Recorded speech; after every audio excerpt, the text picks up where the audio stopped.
et bienvenue sur Affordance, le podcast des idées qui appellent à agir, où des créatrices y partagent leurs solutions pour ouvrir le champ des possibles vers le monde de demain.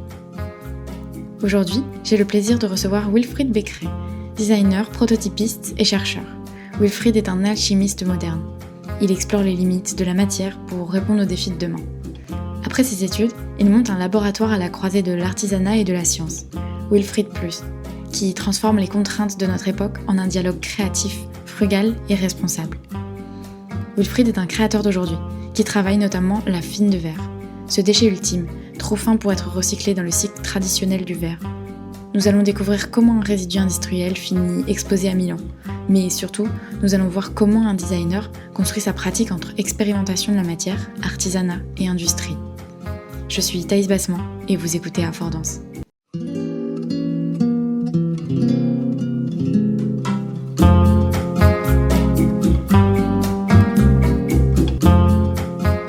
Bonjour Wilfried, comment tu vas ? Très bien, merci. Et toi ? Ça va super, merci. Aujourd'hui, on va parler de ton travail sur la fine de verre, mais qu'est-ce qui, dans ton parcours, t'a amené à travailler sur ce matériau ? Alors initialement, ça a été un projet qui a été initié quand j'étais encore étudiant. On devait choisir un matériau et un savoir-faire. Et j'avais toujours voulu travailler sur le verre et sur le soufflage de verre. À l'époque, en fait, j'avais pas de matériel ou ce genre de choses. Donc, je m'étais rapidement orienté, connaissant les contraintes posées par ce type de matériaux, qui sont des contraintes économiques et environnementales. Je m'étais orienté vers des déchets, en fait, plus ou moins directement. C'est comme ça que ça a commencé. Et en fait, je me suis intéressé à la quantité de matière qui était récupérée mais pas recyclée. En partant du principe qu'il y aurait toujours ce coût de transformation qui aurait un impact, mais par contre, il n'y aurait pas ce coût de matière. Et c'est en fait comme ça que le projet a commencé à démarrer. Okay. Donc j'ai été contacter des entreprises de recyclage, une fois que j'avais identifié ce déchet. Ça a été assez long, le fait d'attendre qu'une entreprise me réponde en me disant oui, on a cette matière ou on ne l'a pas. Et c'est vraiment comme ça que le projet a démarré. Pour commencer, je t'ai demandé de ramener un objet de ton choix. Est-ce que tu peux le présenter, en parler et dire pourquoi tu as souhaité le ramener aujourd'hui ? Bien sûr. Alors moi, j'ai choisi un pied à coulisses qui est un outil qui permet de mesurer des longueurs, des diamètres, des profondeurs, des écartements. C'est vraiment un outil multifonction. C'est un outil que j'ai depuis que je suis au lycée, depuis que j'ai fait ma formation, mon bac professionnel prototypiste. Donc ça commence à faire un paquet de temps. C'est un outil que j'utilise quasiment tout le temps, que j'ai depuis des années, et qui m'aide dans tous mes projets quasiment. Ce qui est assez intéressant, que je trouve, notamment avec cet outil, c'est aussi le lien qu'on a. Aujourd'hui, c'est un outil qui est utilisé à la fois dans l'industrie et dans l'artisanat. Et c'est ça, moi aussi, que je trouve assez intéressant dans ce type d'outil, c'est parce il n'a pas vraiment une seule fonction très précise, très définie. Il peut servir à plein de choses différentes. Et en fait, ça permet moi aussi derrière de faire le lien en fait dans ma pratique, qui est vraiment à cheval entre et de l'artisanat, et du design, et de l'industrie. Ton atelier, donc c'est un laboratoire fondé sur les savoir-faire, qui se développe autour de la notion de faire avec ce qui est disponible, faire avec les autres, mais aussi faire avec les contraintes de notre époque. Laquelle de ces notions est pour toi la plus importante dans ta pratique ? En choisir une serait compliqué, parce que d'un côté, il y a faire avec les autres. L'idée, moi, c'est vraiment à chaque fois d'aller collaborer, que ce soit des artisans ou des scientifiques, par exemple. Après, il y a surtout cette notion qui, pour moi, est primordiale, de faire avec les contraintes de notre temps, où aujourd'hui, il y a beaucoup de créateurs, tous les ans qui sont diplômés, beaucoup de créateurs qui existent, sont sur le marché. Et je trouve que c'est une question qui n'est pas assez abordée aujourd'hui, qui ne se pose pas assez quand on va aller imaginer un objet. On va pas se demander est-ce que ça a du sens de le faire aujourd'hui, pourquoi, juste pourquoi. Et pour moi, c'est vraiment cette notion de faire avec les contraintes de notre temps qui est primordiale. Tu aurais pu travailler avec n'importe quel matériau, mais tu as choisi, pour le projet dont on va parler aujourd'hui, de la fine de verre. Pourquoi tu as choisi de travailler avec un déchet industriel ?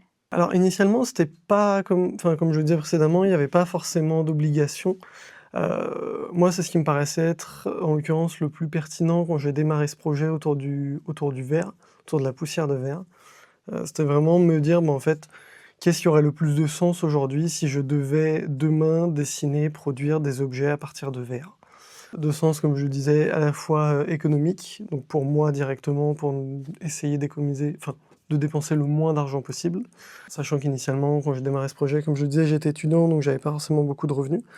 Et écologiquement parlant, qu'est-ce qui aurait du sens aujourd'hui si on devait dessiner un objet en verre? Et c'est vraiment comme ça en fait que indirectement, je me suis orienté vers un. Initialement, je cherchais un gisement en fait qui était conséquent pour que le projet ait vraiment un impact positif. En me disant si j'arrive à trouver des solutions pour utiliser tel ou tel gisement qui est aujourd'hui inexploité, inexploré, ça aura du sens pour en fait lui trouver une utilité. En cheminant au fur et à mesure des différentes idées, des petits tests que j'ai pu faire à droite à gauche, c'est comme ça en fait que j'ai fini par m'orienter directement vers des déchets industriels de verre. Et du coup, de nombreuses entreprises, elles font rien avec les matériaux non utilisables, selon Mmh. leurs règles, selon leurs normes, comme la fine de verre, par exemple, qui est trop fine pour être recyclée.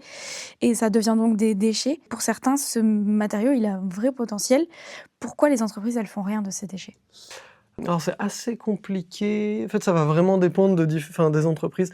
Il y a des questions économiques assez basiques, dans le sens où moi, typiquement dans mon cas, l'entreprise à qui appartient l'usine de recyclage ne voit pas ça, enfin, voit plutôt le côté rentabilité.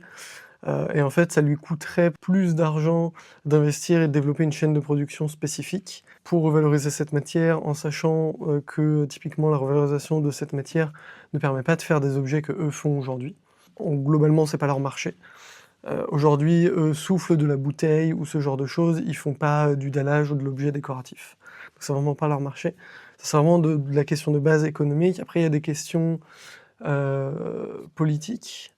Où là encore une fois, ça va dépendre ça va dépendre des gisements ou autres, mais là, moi, dans mon cas spécifique, aujourd'hui, quand on parle de poussière de verre industrielle, il y a cette problématique du coup de recyclage, oui ou non, d'enfouissement, oui ou non. Moi, en l'occurrence, aujourd'hui, la matière, elle est enfouie.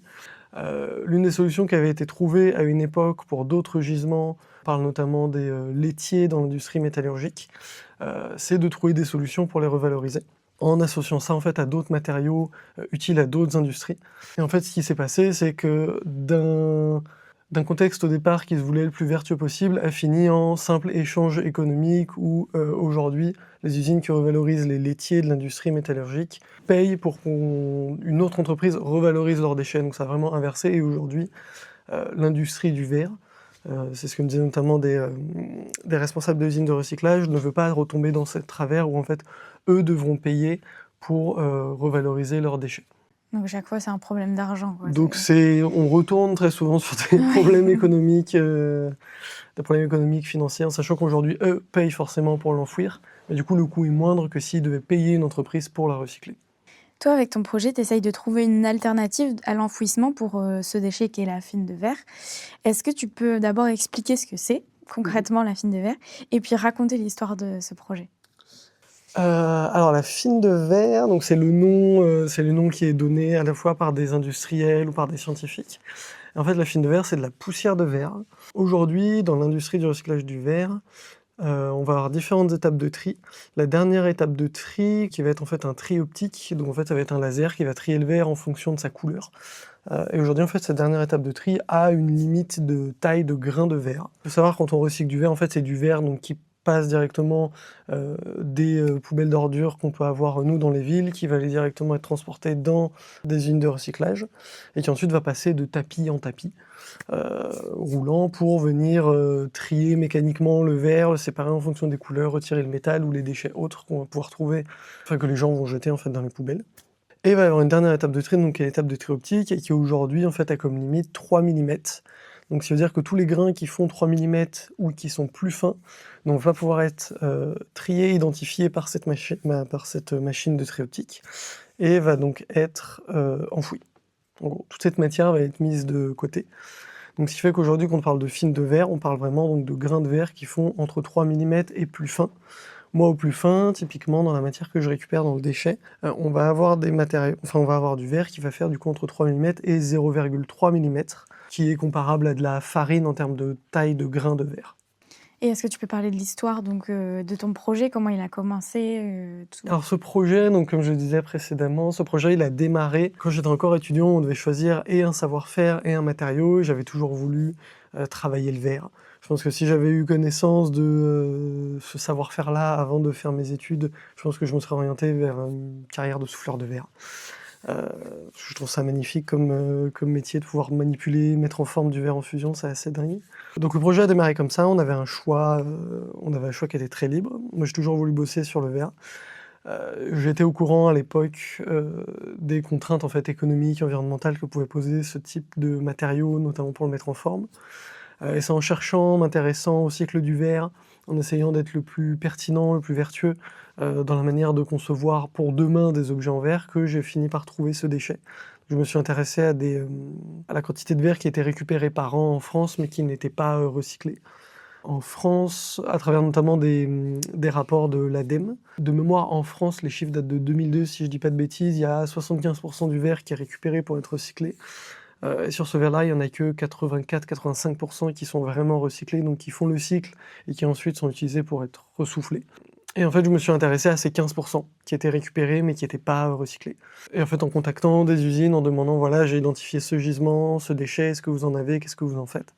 En fait, ça a été confirmé que oui, c'était vraiment donc de la matière qui était soit perdue en chemin, donc à travers des camions ou ce genre de choses, soit de la matière, et la fine de verre en l'occurrence, qui était trop fine pour être triée, qui du coup était stockée sur place dans les usines avant d'être enfouie. En fait, tout ce cheminement s'est fait au fur et à mesure, en fait, à force d'être fait de manière assez empirique, en contactant des entreprises, en ayant des réponses plusieurs mois après, parce que c'est toujours assez long. En tant qu'étudiant, d'aller réussir à contacter, d'avoir des réponses de ce genre d'interlocuteurs industriels. Donc le projet, typiquement, qui était initié à l'école, c'est fini, j'ai pas eu de réponse. Peu de temps après, un mois après, une usine m'a répondu en me disant non, on a de la matière. On peut vous en donner, donc j'en ai récupéré, j'ai fait des petits tests. Le projet ensuite est resté en pause, en dormance, le temps que je fasse mes études, que je termine mes études.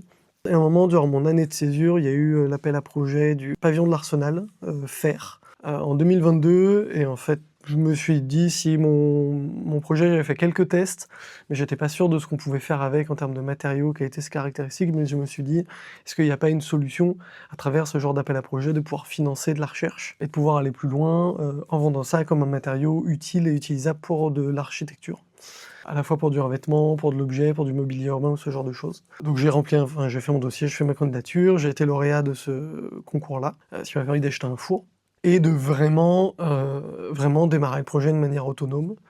Donc de faire des cuissons, de tester toutes les courbes possibles et inimaginables. Après ça, enfin pendant ça, du coup, après mon année de césure, durant mon année de diplôme, donc j'ai continué ce projet. J'ai été avec un ami verrier qui m'a mis en contact avec un chercheur avec qui je bosse encore aujourd'hui, qui est directeur de recherche à l'Institut physique du globe de Paris. Spécialiste donc des questions de géomatériaux, dont le verre, avec qui j'ai échangé, interagi donc pendant toute mon année de diplôme pour essayer de comprendre, de caractériser ce matériau, et d'essayer aussi de trouver les domaines les plus pertinents, en termes d'application par rapport à ses caractéristiques. C'est comme ça qu'on a pu, définir en fait que c'était un matériau qui était à la fois utilisable, donc nous, chez nous, dans nos intérieurs, donc pour à la fois faire du revêtement, du carrelage, des objets purement décoratifs, mais aussi en extérieur pour faire notamment du dallage pour de l'architecture. Différents tests en laboratoire nous ont montré qu'on avait vraiment les mêmes caractéristiques qu'une vitrocéramique. Donc en fait que nos plaques de four ou nos plaques de cuisson. En termes de résistance, en termes de comportement, la seule distinction qu'on pouvait avoir avec ce type de matériaux industriels, donc des vitraux céramiques, c'était des questions de transparence, de translucidité. Mais sinon, on avait exactement les mêmes caractéristiques. Mon année de diplôme s'est passée. Donc j'ai fait mon diplôme, j'ai soutenu mon diplôme, tout s'est très bien passé. Et après, avec le laboratoire, on a signé une convention de collaboration qui me permet du coup aujourd'hui de continuer, moi, ma recherche, ou de continuer en fait à explorer ce matériau ou d'autres matériaux directement au sein du laboratoire dans lequel maintenant j'ai un bureau et accès à un certain nombre de machines et d'outils. La recherche, elle occupe une très grande place dans ta pratique, de designer. Est-ce que tu peux parler un petit peu plus de cette phase de recherche et dire pourquoi cette phase, elle a été essentielle pour le développement de ton projet? Alors moi, typiquement, la phase de recherche, initialement, enfin, moi, quand j'ai démarré notamment ce projet et les projets de manière générale, enfin, ça part toujours de quelque chose d'assez empirique, où ça va d'abord être ce que je qualifie d'expérimentation artisanale, où je vais tester des choses, moi, avec les connaissances que j'ai. Et ensuite, dès que ça va commencer à dépasser moi mes compétences, je vais aller rencontrer donc des acteurs qui, eux, sont spécialistes du domaine. Donc, ça va être soit des artisans, qui eux sont déjà fait ces tests-là ou ces recherches au sein même de leur atelier, ou directement des scientifiques qui eux maîtrisent tel ou tel matériau ou qui ont une compréhension d'un phénomène que moi je ne comprends pas. Pour moi la recherche elle est vraiment importante, elle est à la base en fait de tous les projets que je vais mener. Initialement, le point de départ que j'ai eu, c'était vraiment de se dire comment rendre le plus pertinent un objet que nous, créateurs, on va développer, on va mettre sur le marché demain. Ça tourne aussi autour de ces questions d'innovation. Comment on apporte demain, comment une création demain n'est pas juste porteuse d'une nouvelle esthétique, mais aussi de sens à travers une innovation, à travers la valorisation d'un métier, d'un savoir-faire, d'un déchet ou ce genre de choses. Pour moi, la recherche, elle est vraiment primordiale, elle se situe vraiment en fait, à la base de tous les projets de recherche que je vais mener, puisqu'elle donne du sens. Il y a beaucoup cette question aujourd'hui quand on crée un objet, enfin qui pour moi est un peu ridicule, mais se dire en fait demain qu'est-ce qu'on apporte de plus à part une esthétique qui est la nôtre ou à part un discours. Et en fait ça va rarement plus loin que ça. Là où moi l'idée de départ, mon intention c'est vraiment de se dire en fait ok, un dessin reste un dessin. Je serai pas pertinent forcément sur un dessin qui sera lié à un effet de mode ou ce genre de choses sur une esthétique. Par contre, là où je peux être pertinent, c'est sur un projet qui est initié avec plusieurs personnes, des chercheurs ou des artisans, et qui apporte quelque chose d'autre qu'une esthétique, donc potentiellement de l'innovation.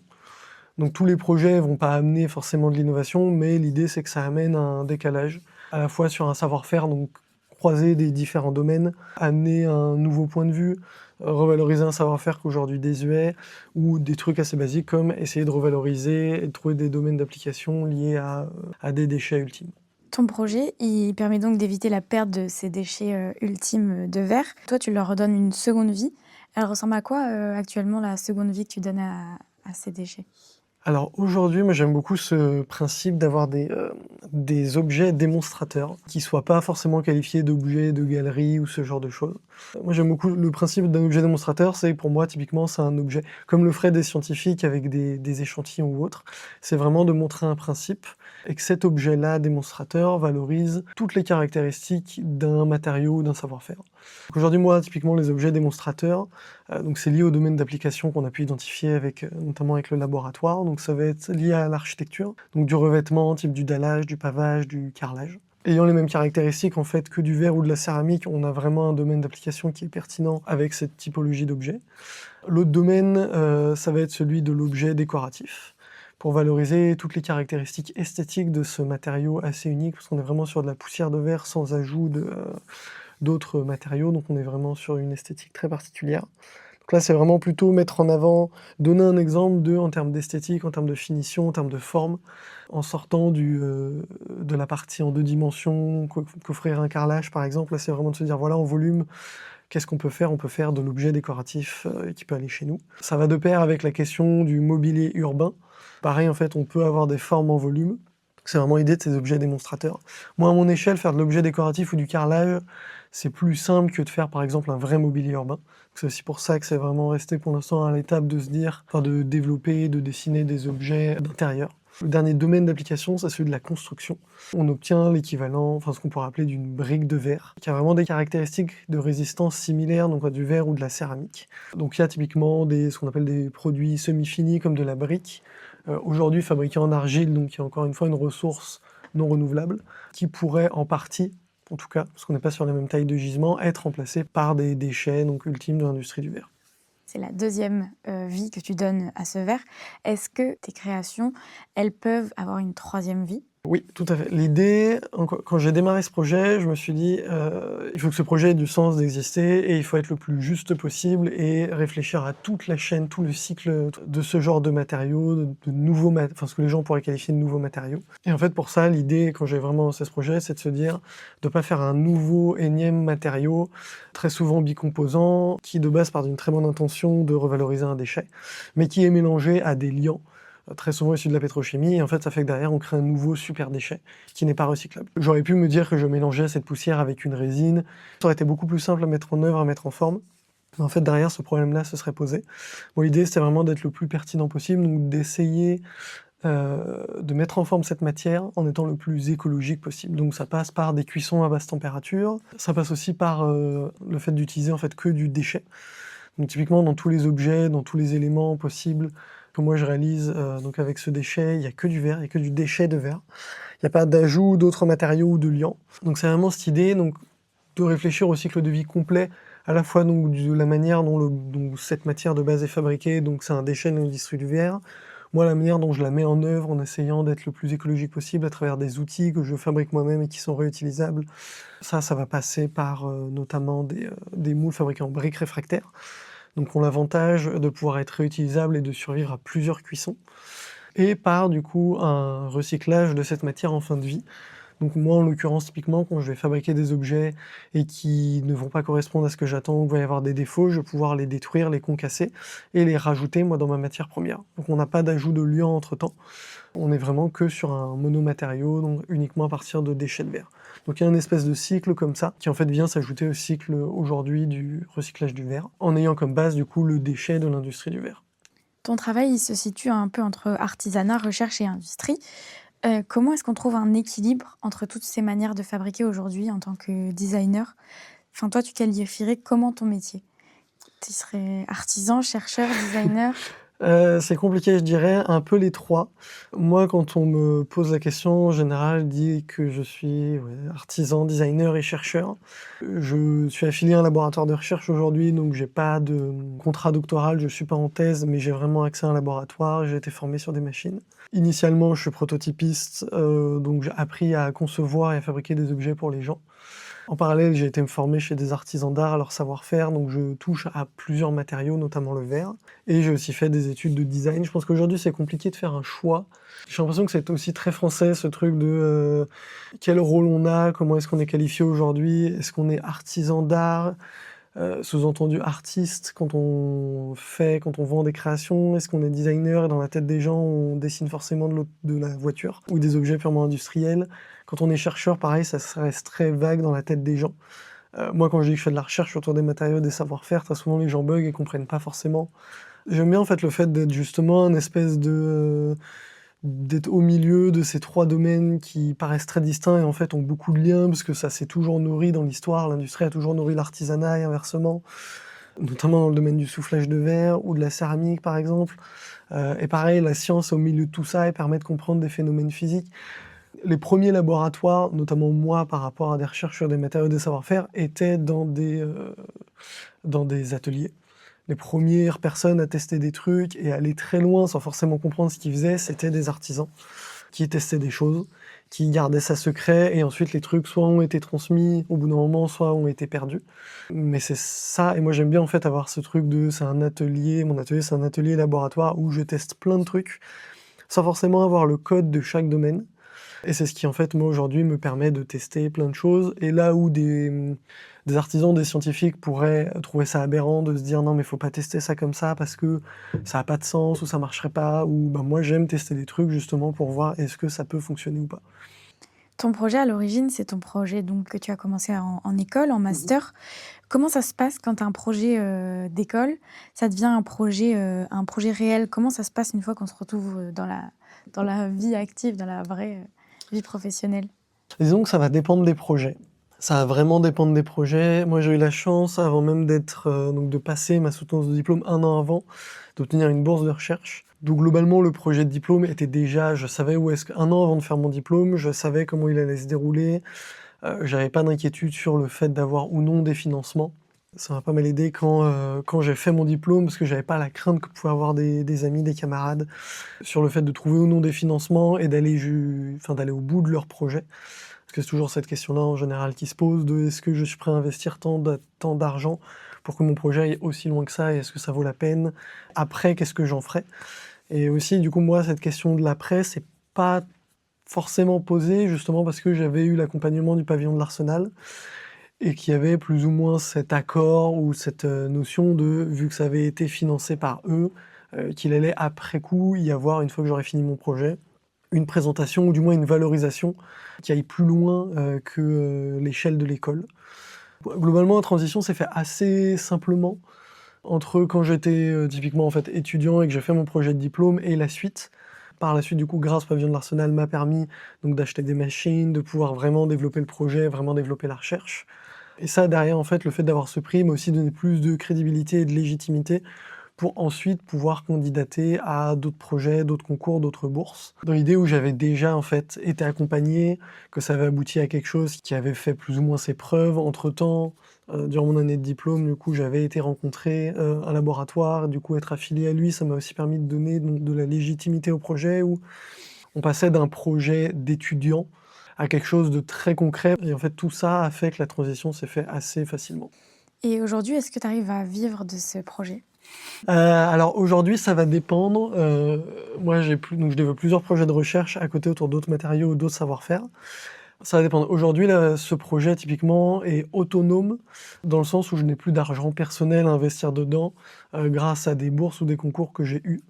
Après aujourd'hui, ce projet reste pour moi un projet est jamais fini, donc il y a toujours du développement à faire, il y a toujours des pistes à aller explorer, des tests à aller faire. L'étape à laquelle pour l'instant le projet est, m'a permis d'aboutir à, quelques commandes, donc de la vente de quelques pièces, notamment de luminaires. Donc le projet vit de manière autonome, ce qui est plutôt chouette. Et qu'est-ce que tu espères pour la suite de ce projet?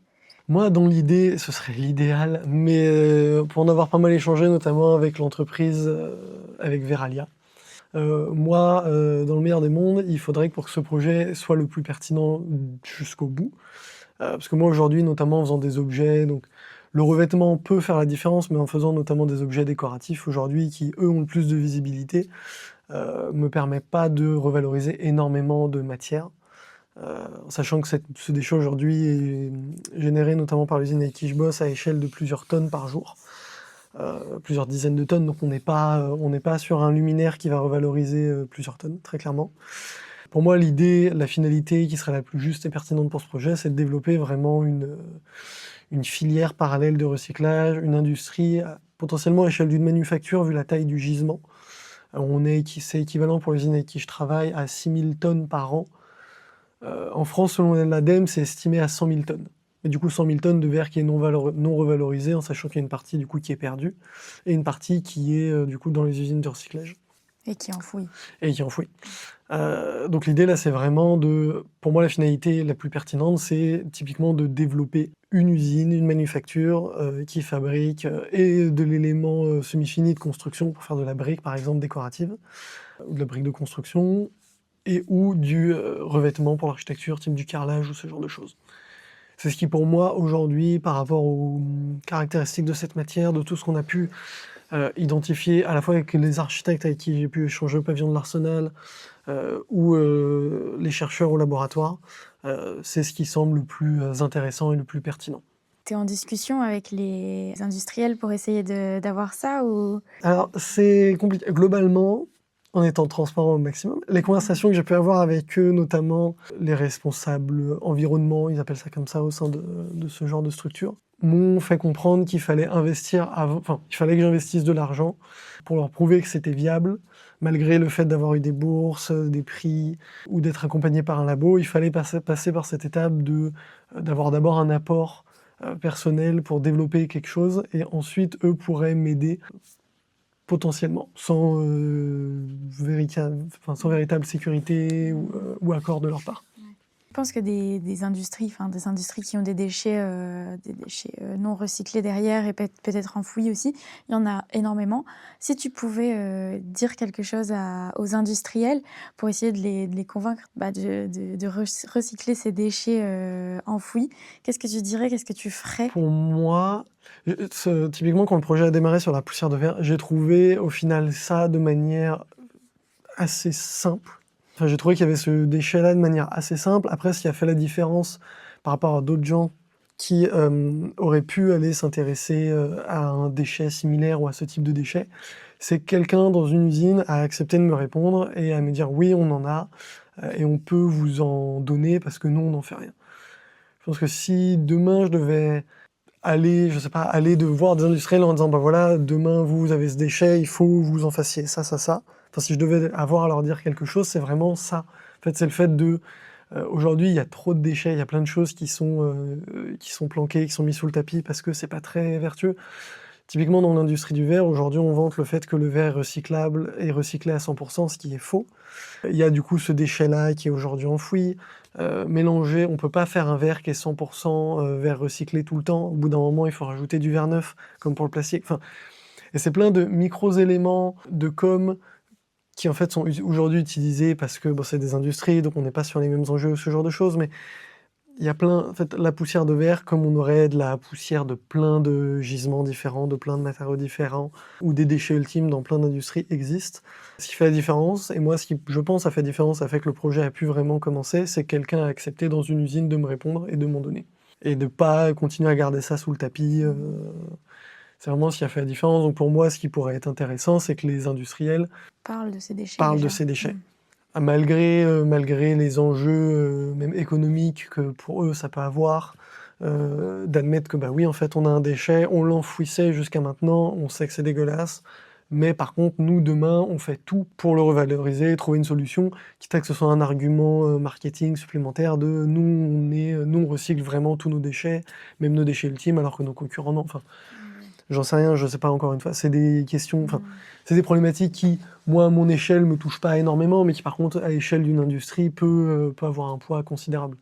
Et est-ce que tu penses qu'il faudrait peut-être qu'il y ait des normes par rapport à ça, par rapport aux déchets industriels?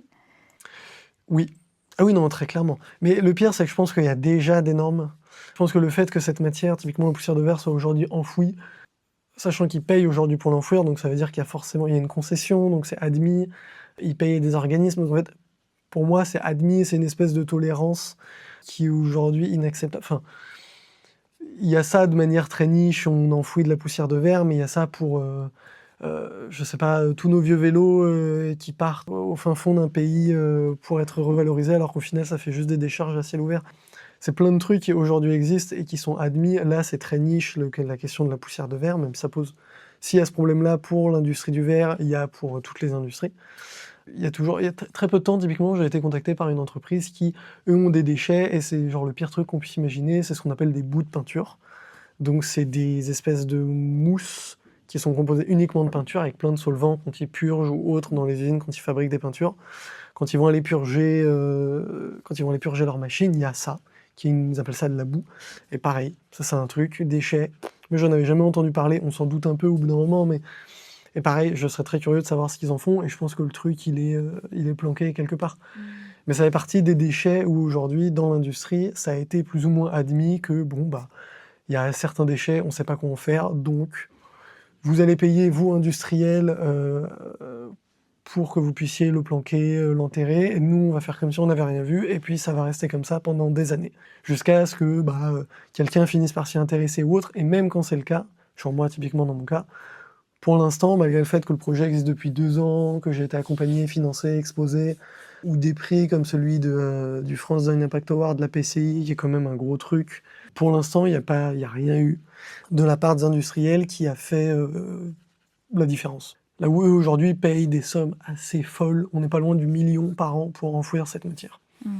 Là où, moi, typiquement, je pense que imaginer concevoir une manufacture qui revaloriserait cette matière avec, en valorisant en fait tout le taf de recherche qui est fait depuis maintenant 2 ans, coûterait pas si cher, surtout depuis le temps qu'ils enterrent cette matière-là. Et maintenant, on arrive donc à la fin. Poser une dernière question qui est une question un peu plus globale. Qu'est-ce que construire demain, ça signifie pour toi? Il y a plein de choses, et en même temps, l'idée c'est pas que je parte dans une élucubration ou une énumération de plein de trucs qui moi aujourd'hui me font bien chier, enfin me dérangent pas mal, parce que je trouve que il y a plein d'aberrations aujourd'hui. Pour moi, construire demain, c'est avoir une consommation responsable. Mais ça, en fait, ça veut tout rien dire, parce que ça passe par le fait de...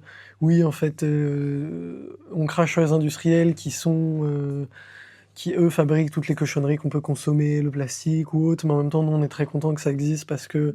Et on est consommateurs, donc l'industriel dit que c'est les consommateurs le problème, les consommateurs disent que c'est l'industriel, et en fait, c'est une espèce de guerre. Donc, il y a toujours ce truc de... Pour moi, construire demain, c'est c'est une question ultra importante parce que, en fait, c'est vraiment se poser la question, donc demain, comment est-ce qu'on fait? Comment est-ce qu'on envisage les choses? Est-ce que ça a toujours du sens d'avoir du plastique partout, tout le temps? Je sais pas, genre dans le domaine médical, c'est devenu indispensable. Par contre, je sais pas, avoir des bouteilles d'eau en plastoc, est-ce que ça a encore du sens aujourd'hui? Tu vois, j'en sais rien, hein. C'est plein de questions et pour moi, construire demain, ça englobe un paquet de trucs. Ça touche à la question de l'architecture, d'avoir une architecture raisonnée. Est-ce qu'il y a encore du sens aujourd'hui de construire des bâtiments en béton qui, dans 30 ans, devront être démolis? Là où, je sais pas, au fin fond de pays en Afrique, ils fabriquent des baraques, où il y aura pas plus écologique au monde, et qui durent, autant de temps, voire plus. Pour moi, construire demain, la vraie question que ça pose à travers, du coup, pour moi, qu'est-ce que c'est, où est-ce qu'on place le regard et qu'est-ce qu'on décide ou non de, prendre en compte et de valoriser? Et jusqu'où on veut aller quand on s'intéresse à quelque chose, quand on regarde quelque chose.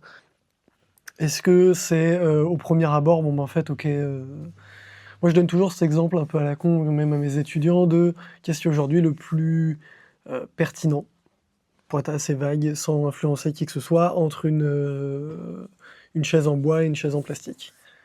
Et en fait, tout dépend, tu places le prisme de, en fait, oui, une chaise en plastique, ouais, c'est du pétrole, ça demande des transformations, c'est pas écolo, machin. En fait, est-ce qu'une chaise en bois, ça l'est, en sachant que, pas chaise en bois, tu prends la chaise Ikea de base, qui est fabriquée avec du sapin, donc c'est des monocultures qui bousillent à leur échelle des écosystèmes.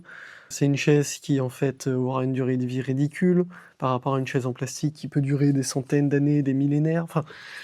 Et tout dépend, en fait, où est-ce que tu places le prisme, qu'est-ce que tu décides de considérer. Quand on parle de construire demain, c'est en fait, qu'est-ce qui est le plus intéressant et pertinent à laisser pour les autres? Qu'est-ce qui a du sens aujourd'hui quand nous, en tant que créateurs, qu'on soit architecte, designer ou autre, moi, l'idée, c'est de me dire que typiquement, les objets que je crée aujourd'hui apportent quelque chose à quelqu'un d'autre qu'à moi. Donc, c'est une question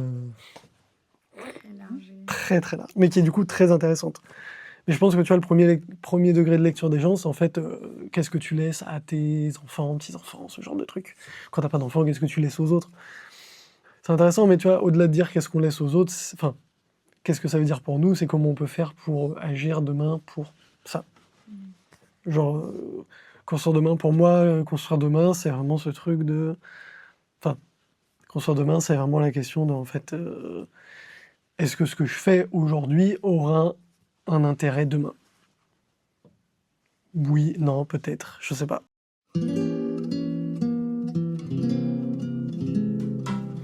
Merci beaucoup Wilfried d'avoir accepté de partager tes idées aujourd'hui. Merci pour ton temps, pour ton engagement et pour tes idées dont tu as parlé aujourd'hui et qui, j'en suis sûre, inspireront les créateuristes d'aujourd'hui pour le monde de demain. N'hésitez pas à découvrir le travail de Wilfried Becquerey sur les réseaux sociaux ou sur son site internet. Et en passant, pensez à vous abonner aux réseaux sociaux du podcast. Merci aussi à vous d'avoir écouté cet épisode d'Affordance, que ce soit dans vos écouteurs, dans votre voiture, peu importe, mais surtout merci de l'avoir écouté jusqu'au bout. Prenez soin de vous et du monde qui vous entoure. À bientôt.